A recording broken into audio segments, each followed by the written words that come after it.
नमस्कार, स्वागत है आपका। आप देख रहे हैं इंडिया वॉइस और मैं हूं आपके साथ योगेश पांडे। बुलेटिन का आगाज करेंगे इस वक्त की बड़ी खबर के साथ। समेध शिखर विवाद में बड़ा फैसला आया है। झारखंड जैन तीर्थ विवाद पर बड़ा फैसला, केंद्र सरकार का बड़ा फैसला आया है। समेध शिखर नहीं होगा पर्यटन स्थल, केंद्र सरकार ने विवाद पर बड़ा फैसला लिया है। सरकार ने कमेटी बनाने का भी ऐलान किया है। तीर्थ पर शराब मांस की बिक्री पर पाबंदी लगाई गई है। पलिताना जैन तीर्थ प्रमुख ने फैसले की जानकारी दी है। जैन तीर्थ के प्रमुख की हुई केंद्रीय पर्यावरण मंत्री से मुलाकात, दोनों की मुलाकात के बाद यह बड़ा फैसला हुआ है। तो समेध शिखर पर बड़ा फैसला आया है केंद्र सरकार की तरफ से। ये केंद्र सरकार ने विवाद पर बड़ा फैसला लिया है, बड़ा कदम उठाया है। समेध शिखर पर्यटन स्थल घोषित नहीं किया जाएगा। केंद्र सरकार ने विवाद पर बड़ा फैसला लिया है और इसके साथ ही कहा गया है कि दरअसल इस स्थल पर शराब की बिक्री नहीं होगी, मांस की बिक्री नहीं की जाएगी। ये भी आदेश जारी किए गए हैं केंद्र सरकार की तरफ से। तीर्थ पर शराब और मांस की बिक्री नहीं की जाएगी। तो बड़ी खबर है, आपको बता दें कि समेध शिखर से जुड़ी इस वक्त की बड़ी खबर है। केंद्र सरकार ने बड़ा कदम उठाया है, बड़ा फैसला लिया है। समेध शिखर मामले को लेकर के सरकार का फैसला सामने आया है कि दरअसल इस तीर्थ स्थल पर शराब और मांस की बिक्री नहीं की जाएगी। पर्यटन स्थल को लेकर के पर्यटन स्थल घोषित किए जाने के बाद से लगातार विवाद बढ़ता नजर आ रहा है। जैन समुदाय में काफी रोष देखने को मिल रहा है और अलग अलग शहरों में इसके खिलाफ प्रदर्शन भी किया जा रहा है। हम ये पत्र आपको दिखा रहे हैं जो कि केंद्र सरकार ने जारी किया है, जिसमें साफ तौर पर इस बात का जिक्र किया गया है कि दरअसल इस तीर्थ स्थल पर किसी भी तरीके का कोई मांस की बिक्री नहीं की जाएगी, शराब की बिक्री नहीं की जाएगी। और इसी खबर पर ज्यादा जानकारी के साथ हमारे संवाददाता राकेश कुमार रांची से सीधे लाइव जुड़े हुए हैं। राकेश, ये बड़ा फैसला आया केंद्र सरकार का इस पूरे मामले पर। बड़ी बात कही जा सकती है कि जिस तरीके से सारे मामले चल रहे थे और आंदोलन तेज होता जा रहा तो केंद्र सरकार ने पहल की है और साफ तौर पे कहा है कि इसे जैन धर्मावलंबियों के लिए पर्यटन स्थल नहीं बनाया जाएगा। इन्हें तीर्थ स्थल के रूप में जो पहले की तरह बताया गया था उसी तरह से रखने की कोशिश की जाएगी। और सबसे बड़ी बात कही जा सकती है कि जिस तरीके से उस इलाके में अब कई चीजों पर प्रतिबंध लगा दिया गया है। मांस मदिरा पर प्रतिबंध लगाया गया है, ड्रग्स पे प्रतिबंध लगाया गया है और साथ साथ वहां पे किसी तरह की कोई अवैध तरीके से कोई काम नहीं हो, इसका भी ध्यान रखा गया है। लाउड स्पीकर तेज बजाने या फिर बाकी चीजों का समारोह को आयोजित करने, इस तरह की चीजों पर भी पाबंदी लगाने की बात कही गई है। तो साफ तौर पे लगता है कि जैन समाज का आंदोलन जिस तरीके से चल रहा था और कहीं न कहीं इंडिया वॉइस पे हम लोगों ने लगातार इस चीजों को रखने की कोशिश की थी और लग रहा था कि केंद्र सरकार इस दिशा में पहल कर रही है और सुबह से हम लोग इस बारे में चर्चा भी कर रहे थे। लेकिन जिस तरीके से इस तरह का फैसला केंद्र सरकार ने लिया है तो निश्चित रूप से कहा जा सकता है कि यह सकारात्मक कदम कहा जा सकता है। और आज की बात की जाए तो आज जिस तरीके से आंदोलन हुआ है और अभी की बात की जाए तो थोड़ी देर पहले हमारी जो कुछ पदाधिकारियों से बात हो रही थी जैन समाज के, उनका साफ तौर पे कहना था कि केंद्र सरकार के इस फैसले से वे खुश हैं और हो सकता है कि आने वाले समय में उस इलाके को और बेहतर करने की कोशिश की जाएगी। राकेश, ये माना जाए कि अब केंद्र सरकार के फैसले के बाद राज्य सरकार को भी अपने कदम पीछे खींचने ही पड़ेंगे। देखिए, निश्चित तौर पे केंद्र सरकार ने दिशा निर्देश भी जारी किए हैं राज्य सरकार को और राज्य सरकार से साफ तौर पे कहा है कि ये जो प्रावधान जारी किए जा रहे हैं केंद्र सरकार की तरफ से उसको इम्प्लीमेंट करना है राज्य सरकार को। तो कहीं ना कहीं सख्ती से इस पर लागू किया जाए इसे और कोशिश की जाए कि जिस तरीके से केंद्र सरकार ने इस तरह के फैसले लिए हैं उस पर राज्य सरकार पहल करे और वहां की जो वर्तमान स्थिति है उसको तुरंत बेहतर बनाए, सुरक्षा के इंतजाम करे और कोशिश करे कि जो इस इलाके में जो इस तरीके से लोगों का प्रवेश हो रहा था, वहां पिकनिक मनाया जा रहा था, मांस और मदिरा का सेवन किया जा रहा था, इसके कुछ वीडियो पहले भी जारी किए गए थे और कुछ स्टिंग ऑपरेशन के साथ कुछ चीजें सामने आई थी। तो हो सकता है कि अब तुरंत इस पे कार्रवाई करने की बात आएगी। अब देखना है कि राज्य सरकार इस पर तेजी से कदम उठा पाती है या फिर अभी क्या कुछ निर्णय ले पाती है, क्योंकि मुख्यमंत्री से बात हो नहीं पा रही है। मुख्यमंत्री फिलहाल संताल के दौरे पे हैं और वहां पे अभी कार्यक्रम के दौरान थे, इसलिए बातचीत नहीं हो पाई है। लेकिन कहीं न कहीं सरकार से जैसे ही बातचीत होगी तब पता चल पाएगा कि राज्य सरकार का रुख क्या होता है। जी चलिए, बहुत बहुत शुक्रिया तमाम सारी जानकारी देने के लिए। हमारे संवाददाता राकेश कुमार हमारे साथ जुड़े हुए थे, जिन्होंने बताया किस तरीके से बड़ा फैसला लिया गया है और जैन समाज के लोग इस फैसले का स्वागत भी करते नजर आ रहे हैं। उत्तराखंड में हल्द्वानी के वनभूलपुरा में रेलवे की 78 एकड़ जमीन से 4000 परिवारों को बेदखल करने के उत्तराखंड हाईकोर्ट के आदेश पर सुप्रीम कोर्ट ने फिलहाल रोक लगा दी है। शीर्ष अदालत के इस आदेश के बाद से 4000 परिवारों के आशियानों को फिलहाल नहीं उजाड़ा जाएगा। सुप्रीम कोर्ट ने नोटिस भेजते हुए उत्तराखंड सरकार और रेलवे से इस मामले पर जवाब भी मांगा है। कोर्ट ने कहा है कि रातों रात आप 50,000 लोगों को नहीं हटा सकते हैं। यह एक मानवीय मामला है। सुप्रीम कोर्ट ने कहा है कि हम कोई व्यवहारिक समाधान ढूंढना होगा। हमें समाधान का यह सही तरीका नहीं है। जमीन की प्रकृति, अधिकारों की प्रकृति, मालिकाना हक की प्रकृति और अन्य उत्पन्न होने वाले कई कोण हैं जिनकी जांच होनी ही चाहिए। और इतना ही नहीं, सुप्रीम कोर्ट ने भी कहा है कि इन्हें हटाने के लिए केवल 1 सप्ताह का समय काफी कम है और पहले इनके पुनर्वास पर विचार होना चाहिए। बता दें कि जस्टिस संजय किशन कौल और जस्टिस अभय एस ओक की बेंच इस मामले की सुनवाई कर रही थी। अब अगली सुनवाई 7 फरवरी को होगी।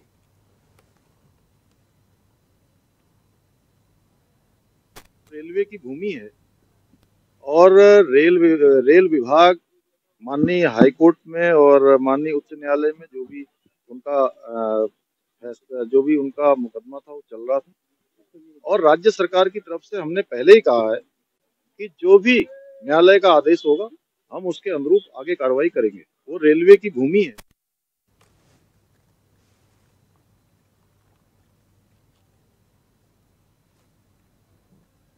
तो रेलवे का विकास जरूरी, लेकिन लोगों का भी ध्यान रखना होगा। इस मामले को मानवीय नजरिए से भी देखना चाहिए। सुप्रीम कोर्ट ने कहा है ध्वस्त से पहले पुनर्वास योजना होनी चाहिए, आगे अतिक्रमण ना हो, सरकार ये बात भी सुनिश्चित करे, सुप्रीम कोर्ट ने कहा है। हल्द्वानी मामले में उत्तराखंड सरकार को नोटिस जारी किया गया है। सुप्रीम कोर्ट की तरफ से सुप्रीम कोर्ट ने सरकार को नोटिस जारी किया है। अलीगढ़ मुस्लिम यूनिवर्सिटी के छात्रों पर नजर रखी जाएगी, जिसको लेकर अलीगढ़ के एसएसपी कलानिधि नैथानी ने अलीगढ़ यूनिवर्सिटी के एडमिनिस्ट्रेशन को पत्र लिखा है, जिसमें उन्होंने कश्मीर और दूसरे राज्यों से यूनिवर्सिटी में पढ़ रहे छात्रों की जानकारी मांगी है, जिसके तहत खुफिया एजेंसी कश्मीरी छात्रों पर नजर रखेगी। आपको बता दें कि पिछले दिनों यूनिवर्सिटी में कश्मीरी छात्रों पर और दूसरे छात्रों में मारपीट हुई थी, जिसके बाद पुलिस ने मामले में नजर रखेगी और जिसको लेकर छात्रों में भारी आक्रोश भी देखने को मिला है।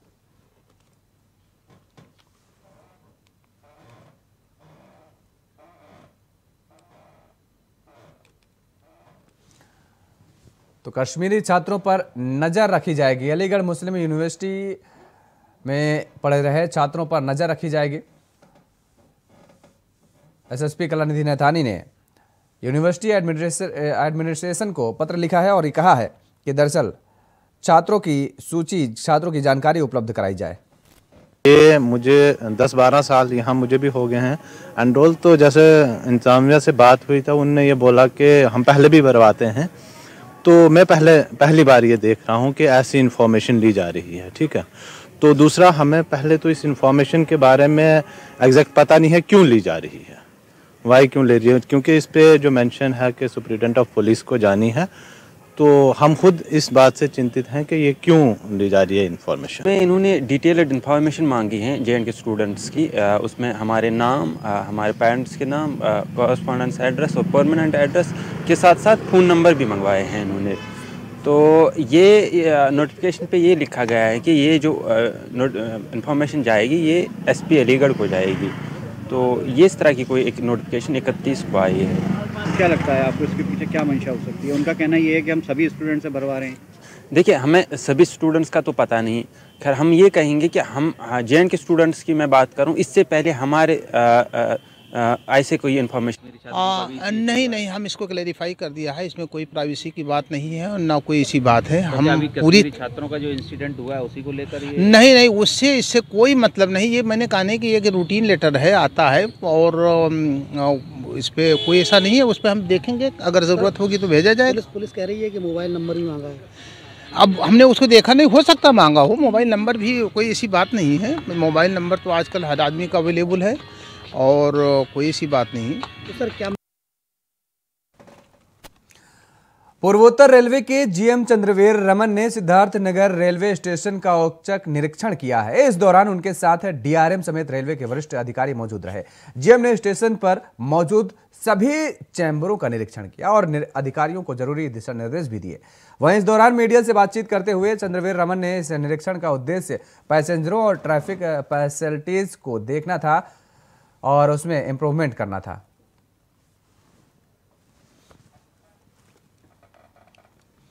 हरदोई के बिलग्राम तहसील क्षेत्र में इलेक्ट्रॉनिक की दुकान में आग लग गई है, जिसमें लैपटॉप, प्रिंटर समेत 30 लाख का सामान जलकर खाक हो गया है।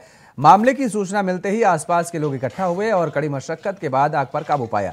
वहीं इस मामले में पीड़ित दुकानदार ने पुलिस में तहरीर दी है और न्याय की गुहार लगाई है। पीड़ित का आरोप है कि कई बार उसकी दुकान में आग लगाने की कोशिश की गई है और हर बार दुकान आग की चपेट में आने से बच गई, लेकिन इस बार सारा सामान जलकर राख हो गया है। फिलहाल पुलिस ने पीड़ित की शिकायत पर रिपोर्ट दर्ज कर मामला की जांच शुरू कर दी है।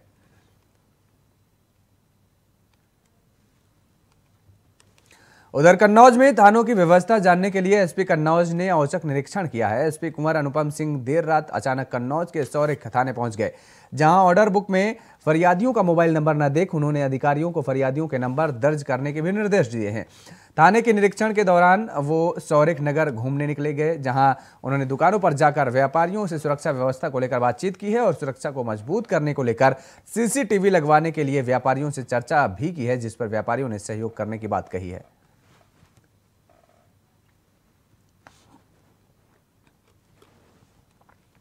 खबर सीतापुर से, जहां सीतापुर में पुलिस हिरासत में एक युवक की मौत हो गई है। बता दें कि बसपा नेता की हत्या के मामले में पुलिस ने बुधवार को युवक को उठाया था। देर रात परिजनों को जब उसके मौत की खबर मिली तो गुस्साए परिजनों ने हंगामा शुरू कर दिया है। उनका आरोप है कि पुलिस की पिटाई से उनकी मौत हुई है। वहीं बताया जा रहा है कि पुलिस जब राजू को हिरासत में लेकर थाने ले जा रही थी तभी उसकी तबीयत बिगड़ गई है और आनन फानन में पुलिसकर्मियों से अस्पताल ले गए, जहां उसकी मौत हो गई। फिलहाल एएसपी नरेंद्र प्रताप सिंह ने शव को पोस्टमार्टम के लिए भेज दिया है। रिपोर्ट के आधार पर आगे की कार्रवाई की जा रही है। थाना पिसावा में बिलगवा गांव में वहाँ पे एक बहुजन समाज पार्टी के सेक्टर प्रभारी प्रधान गोटेन जी उनकी लाठी डंडे से मार के उनकी हत्या हो गई थी। पोस्टमार्टम होकर डेड बॉडी गई थी। उनके पुत्र अखिलेश जो अर्नेस फैक्ट्री में काम करते हैं वो थाने पे तहरीर लिख के दिए थे कि उसमें हमारे ही गांव के करीब 6 लोगों ने मिलकर इनकी हत्या की है और उनमें एक राजू पुत्र हरदयाल का नाम भी था, जिसकी लगभग 50 साल है। उनके मुकदमा लिखे जाने के पश्चात हमारे थाने के एसआई और चौकीदार सब लोग गाँव में गए जगिनिया में, जो मुलजिम थे उन्हें बुलाने के लिए कि थाने में इंट्रोगेशन हो जाए उनसे, एक्चुअली क्या मामला पूरा जानकारी उनकी हो जाए। और इसी बीच में ये राजू पुत्र हरदयाल गांव पे घर पे अपने मिले, इनको थाने गाड़ी उठा के इनको ले ला रहे थे और गांव से निकलते ही इन्होंने बताया कि मुझे उल्टी और खांसी की शिकायत हो रही है, मेरे पेट में बहुत दर्द सीने में हो रहा है। तत्काल इनको ले करके सीएचसी पे गए और सीएचसी पे डॉक्टर ने उनको एडमिट किया और बताया कि कार्डियक अरेस्ट हो गया है। इनको तत्काल रेफर किया जिला अस्पताल के लिए। तो एसएसआई और उनकी टीम थाने पर ना आके सीधे वहीं से जाकर के इनको रेफर करा लिया और चले गए इस अस्पताल एम्बुलेंस के जरिए। अभी मैं भी आपके साथ अस्पताल में आया हूँ। डॉक्टर्स ने कहा कि चूँकि उसकी कंडीशन बहुत सीरियस थी और उसकी रास्ते में मौत हो गई है। उसकी बॉडी मॉर्चरी में रखी गई है। परिजन को हम लोगों ने सूचना दे दिया है। क्या कोई बात हुई आपके परिजन से? हाँ, अभी नहीं हुई। मैं थाने पर ही जा रहा हूँ, क्योंकि जानकारी मुझे जस्ट अभी ही मिली है और जो विहित प्रक्रिया है मानवाधिकार आयोग की वो सारी प्रक्रिया हम लोग पूरी करेंगे। इसके पूरे जो है पोस्टमार्टम डॉक्टरों का पैनल करेगा, वीडियोग्राफी इसमें होगी और भी जो भी गाइडलाइंस है माननीय आयोग की वो सारी हम लोग पूरी करेंगे। इसमें अभी तक के निष्कर्ष से ये थाने पे समझौता नहीं लाया गया था, बल्कि जो गांव से ये गाड़ी में पुलिस के बैठ के निकला उसी समय इसके चेस्ट में पेन हुई और ये इसको खांसी या गैस की शिकायत हुई। तत्काल रास्ते में सीएससी पड़ती खाने से पहले हमारे एसएसआई उनकी टीम तत्काल सीएससी ले गई मानवतापूर्वक कार्य करते हुए और उसको एडमिट कराया। डॉक्टर ने कहा है बहुत ही सीरियस, तत्काल अस्पताल में रेफर हुआ ये और इसको यहाँ लाया गया। क्या कोई हंगामा भी हुआ था थाने पे? अभी कोई हंगामा नहीं हुआ है। कोई हमारी लगातार अभी जब से जानकारी आप लोगों ने हमको दिया है, हमारे से उसमें संपर्क में हूँ और थाने पर हमारी फोर्स लगी हुई है। हम लोग जा रहे हैं वहाँ पर, परिजन को हम लोग बात करेंगे और अग्रिम कार्रवाई हम लोग जो नियम से हम लोग सारी कार्रवाई इसमें करेंगे। खबर रायबरेली से है, जहां रायबरेली पुलिस और एसओजी टीम के बदमाशों के बीच मुठभेड़ हुई है, जिसमें 2 बदमाशों के पैर में गोली लगी है। बता दें कि कुछ दिन पहले इन बदमाशों ने एक महिला का गला रेतकर उसकी लाश को कुएं में फेंक दिया था, जिसके बाद से ही ये दोनों बदमाश फरार थे। बदमाशों को गंभीर हालत में जिला अस्पताल में भर्ती कराया गया है।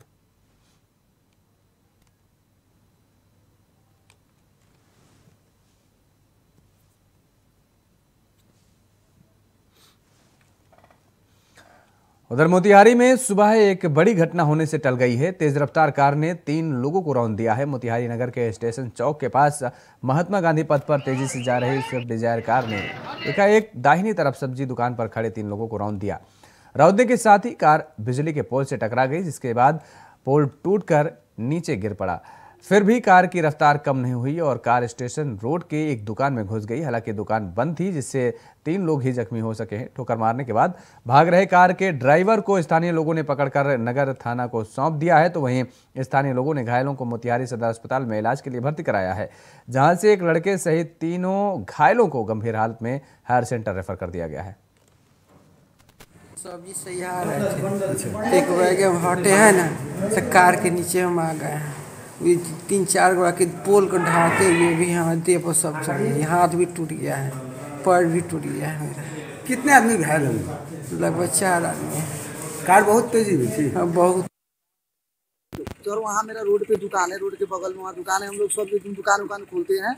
अब वहाँ से कम रोड से बहुत दूरी तक मेरा दुकान है वहाँ। अब रोड पे गाड़ी चला के आ रहा तो वहाँ से एक जने के नहीं 4 जने को वहाँ पे ठोक दिया है सर। वहाँ कोई ब्रेक भी नहीं फैले हुआ है ना, कोई दारू की ड्रिंक भी कुछ भी नहीं किया था। वो जानबूझ के ऐसे किया है घटना को सर। वो कौन आदमी? अब उसको हम लोग नहीं पहचानते हैं सर। उसको कितने आदमी था सर? वहाँ पे 10-15 जने थे वहाँ पे। अब 10-15 जने में 3-4 जने को लगा। भाई मेरा गाड़ी के नीचे आ गया था। 4 जने का हाल बेहाल पूरा। कौन गाड़ी था सर? वो मारुति था। वो ये लोग सब्जी बेच रहे हैं? जी, हम अपना दुकान है सब्जी का, वहाँ दुकान है, रोज का दुकान है, रोज खोलते हैं, सुबह शाम लगाते हैं। 3 को रेफर किया गया है। एक का फ्रैक्चर बायलैटरल लोअर लिम्ब है, both bone of lower limb है फ्रैक्चर, ओपन फ्रैक्चर है, इसलिए उनको रेफर किया गया है। इन दोनों पेशेंट को भी हेड इंजरी है, इनको हायर सेंटर के लिए रेफर किया गया। क्या नाम हुआ सर? डॉक्टर सुभाष चंद्र भारती। तो बच्चे को क्या हुआ? बच्चे को हेड इंजरी है और बच्चे को इपिलेप्सी का अटैक आ रहा है, मिर्गी का झटका आ रहा है हेड इंजरी के कारण। प्रॉपर दवा दे दिया गया है और हायर सेंटर के लिए रेफर किया गया है बच्चे को स्टेबल करने।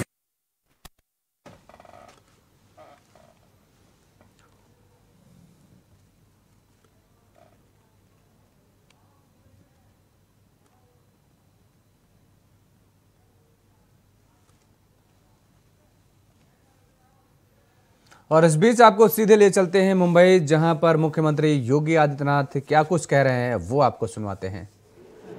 कोई किसी अन्य रूप में अपना योगदान दे रहा है तो स्वाभाविक रूप से उन चुनौतियों के बारे में भी आप ही जानते हैं और उनकी समस्या कैसे होनी है, उस समस्या के समाधान का मार्ग भी आप ही को सुझाव देना है। आप सबने बहुत अच्छे सुझाव यहाँ पर दिए हैं। उन सभी सुझावों को हमारी टीम ने नोट भी किया है और उनका हम समाधान भी करेंगे। मेरे सामने कुछ चीजें सामने आई थी, जो बातें आई हैं उसमें खासतौर पर एक तो जो वेब सीरीज में जो प्रदेश में पिछली बार भी मेरे सामने बार बार आ रही थी कि जो हमारी फिल्म पॉलिसी है यूपी की, उसमें भी वेब सीरीज जो प्रदेश में निर्मित होने वाली वेब सीरीज है उसमें भी हम लोग प्रदेश में जो सब्सिडी यूपी के अंदर हम देते थे तो उसमें भी हम 50% तक सब्सिडी देने की कार्रवाई को आगे बढ़ाने जा रहे हैं और उससे काफी कलाकारों को उससे लाभ होगा। वेब फिल्मों के लिए भी हम लोग प्रदेश में जो लागत का 25% तक की छूट हम उसमें उपलब्ध कराने की दिशा में कार्य करने जा रहे हैं। स्टूडियो और लैब्स के लिए भी प्रदेश में हम लोग 25% तक छूट स्टेट गवर्नमेंट की तरफ से सब्सिडी के रूप में उपलब्ध कराने के कार्य को हम लोग बहुत शीघ्र उसको संशोधित करने जा रहे हैं और उसका लाभ उत्तर प्रदेश में कोई भी डायरेक्टर, एक्टर और प्रोड्यूसर इसका लाभ उत्तर प्रदेश के अंदर ले सकता है इस फील्ड में आकर के।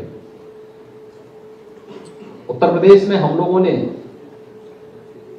जो हमारा संस्कृति विश्वविद्यालय जो एक कॉलेज था, इंस्टीट्यूट था, उसको हम स्टेट का हम लोगों ने उसको एक यूनिवर्सिटी के रूप में हम लोगों ने बदल दिया है और वहां पे हम लोगों ने कोई यूनिवर्सिटी भी वहां काम करनी शुरू कर दी है।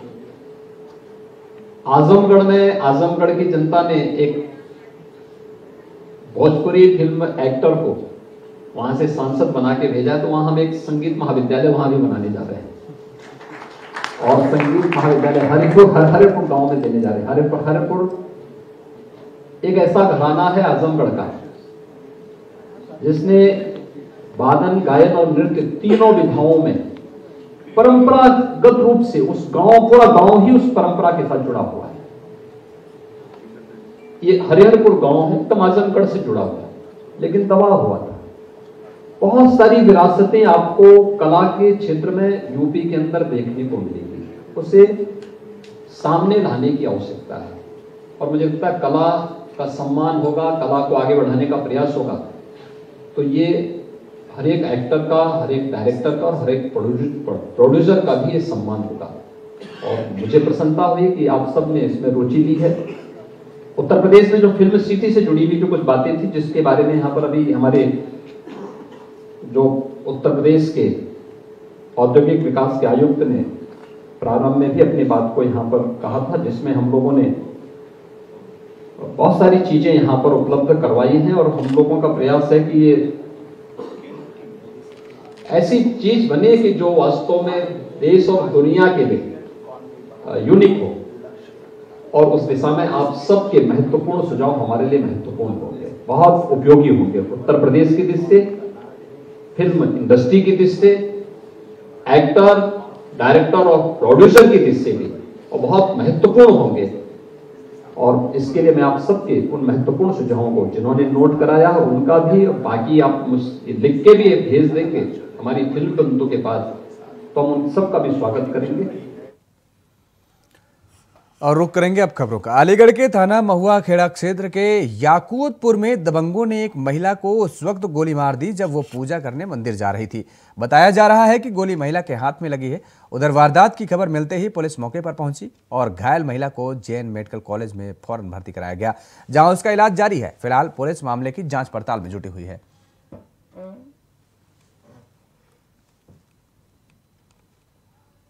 उधर सिद्धार्थनगर जिले में सरकारी कार्य में अनियमितता और मनमानी का मामला सामने आया है, जहां जिले के सुहांस दरमियानी ब्लॉक में इंटरलॉकिंग के काम मनरेगा के तहत न करवाकर मनमाने तरीके से ठेकेदारों से जरिए कराया जा रहा है और जिसमें पूरी तरीके से अनियमितता बरती जा रही है, जिसको लेकर ग्रामीणों में भारी आक्रोश व्याप्त है। सुहांस दरमियानी के रहने वाला हूँ, जो कि यहाँ काम हो रहा है इंटरलॉकिंग का। नीचे गिट्टी भी नहीं पड़ रहा है, खाली इंटरलॉकिंग वैसे लगवाया जा रहा है। 10 दिन का मसाला से काम हो रहा है, ये ठीके से काम हो रहा है। जो है सुहांस दरमियानी में रहने वाला हूँ। ये मनरेगा काम था जो ठेकेदारी से काम हो रहा है, और ये 10 एक मसाले से काम हो रहा है, और केवल बालू नीचे बिछा के काम कर रहे हैं। और ईटा जो है सेमा है, अव्वल लगना चाहिए, सेमा ईटा से काम कर रहे हैं लोग, कर रहे हैं 10 एक। तो ये मैटर आप लोगों के द्वारा संज्ञान में लाया गया है, तो इसको एपीओ और जे साहब को लगा देना, उनके सत्यापन आख्या पे जो है आगे की कार्रवाई की जाएगी। सर ठेकेदार के माध्यम से हो रहा है सर? नहीं, तो ये भी तो हमें नहीं पता। ये तो काम तो प्रधान लेके गया, अगर इस तरह की कोई शिकायत है तो वो तो जांच में आ जाएगा सामने कौन काम करा रहा है उस पर। अब एक ही छत के नीचे होगा दिव्यांगों की समस्याओं का समाधान, जिसको लेकर प्रदेश में दिव्यांगों के लिए शुरू होगा मोबाइल कोर्ट व्यवस्था। बता दें कि 12 जनवरी को गाजियाबाद के हिंदी भवन में लगेगी दिव्यांग मोबाइल कोर्ट, और जिसमें दिव्यांगजन विभाग के साथ अन्य प्रमुख विभागों के अधिकारी भी मौजूद रहेंगे। वहीं आपको बता दें गाजियाबाद के हिंदी भवन में ये मोबाइल कोर्ट लगेगी और मोबाइल कोर्ट में व्यवस्थाओं को शुरू किया जाएगा। दिव्यांगजनों के लिए बेहद ही महत्वपूर्ण कदम माना जा रहा है।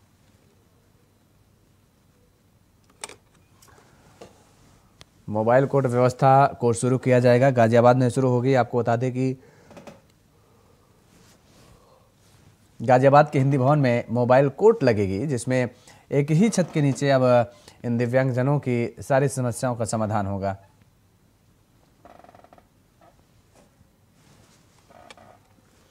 सूरजपुर कलेक्ट्रेट पर उद्यमी धरने पर बैठ रहे हैं और पुलिस से जमकर नोकझोंक हुई है। सुविधा की मांग को लेकर इंडस्ट्रीज उद्यमियों में सूरजपुर कलेक्ट्रेट पहुंचकर जमकर हंगामा किया। सुविधा न मिलने से उद्यमी नाराज हैं। अब जब डीएम ने ज्ञापन नहीं लिया तो नाराज होकर उद्यमी धरने पर बैठ गए।